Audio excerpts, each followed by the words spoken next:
Namaskar Sadhguru, my name is Ritu. My question is, what according to you is being successful in spirituality? In spirituality or life? In spirituality. And will I know it before I die? Thank you. See, what this entire contrived ideas about what is spirituality, what's happened is, people think if they're seeking God, they're spiritual.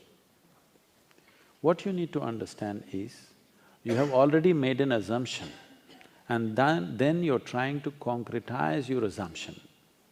You want a guru to tell you, yes, God is there seeking. Seeking means this, you don't know whether God rules this existence or devil rules this existence or it's simply unruled like India.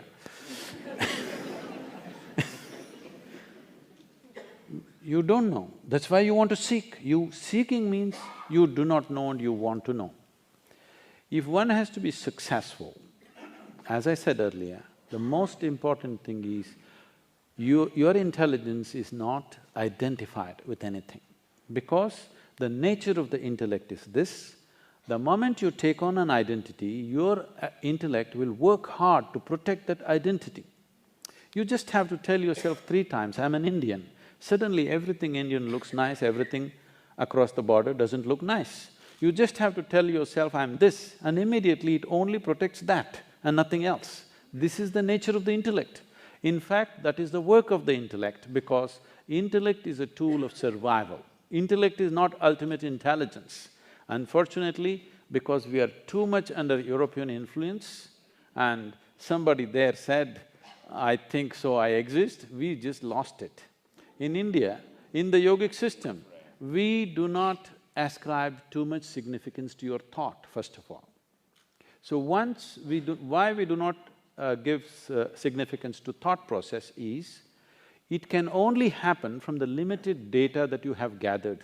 What you call as thought, whatever kind of thought you have, is just recycling the limited data that you have gathered.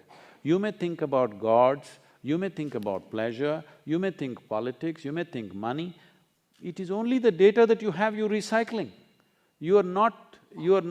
see, you may be thinking whatever. So I have been telling… this is a hard thing to do with people, constantly telling them, if God appears in your meditation, you just have to ignore him. But Sadhguru, if Shiva comes, especially if he comes because Shiva is coming only because of the calendar images that you have seen. If you were born elsewhere, somebody else would be coming. So this is the old data playing up. So whatever plays up. See, you cannot think God, you cannot think money, you cannot think the ocean or the sky. You're only recycling the limited data. So we don't acknowledge thought process as a great form of intelligence. It's a wonderful instrument for handling your survival in the material world. But if you want to pursue something, there are other dimensions of intelligence within you. To put it very, very simply, today afternoon, whatever you had for lunch, let us say you had a chapati. A chapati turns into a wonderful woman like you because you ate the chapati. If Suhail ate this chapati, it will turn into a man. If a dog eats But I am a man. That is why I'm saying. You're not getting it. What I'm saying is, if a dog eats the chapati, it turns into a dog. So very intelligent chapati, you think? No, this is programmed. In your system, there is a certain volume of memory and intelligence which is capable of turning a simple chapati into a human being. When I say human being, I am talking about the most complex mechanism in the universe that we know of. There may be others, but this is the most complex mechanism in the universe that we know of. What have you manufactured such a complex machine with? With chapatis, bananas, dal and this and that. Just about anything you eat gets transformed. So there is an intelligence within you which is the very source of creation. Instead of finding access to this, you are too lost in your own thought process. Once you get lost in your thought process, your identities become super strong. When they become super strong, you have a sense of confidence, but all your clarity will go away. Unfortunately, the very foundations of the so-called religions of the world is about building confidence. Don't worry, God is with you. You know, there's some bank advertisements, I'm with you. Our banker is with you. So, this is a confidence-building process, but confidence without clarity is a disastrous process. What you need is clarity. Confidence means you can't see, but you're confident. This is a dangerous way to go. This is a continuous disaster. See, it doesn't take thousands of years to figure out simple aspects of life. I'm saying, now Suhail is going at these things, anger, hatred, all kinds of prejudice against each other with great vehemence about it. What I'm saying is, these are simple things in a human being. After a million years of living here, if you can't figure it out which way to be out of it, obviously your intellect is not doing well enough, isn't it? You need other dimensions of intelligence. People ask me, Sadhguru, all other gurus are doing so many miracles, you don't do anything. I say, you want me to pull a pigeon out of my pocket? If I do that, you will have a bird and I'll have a shitty pocket. But no, let's stay with this.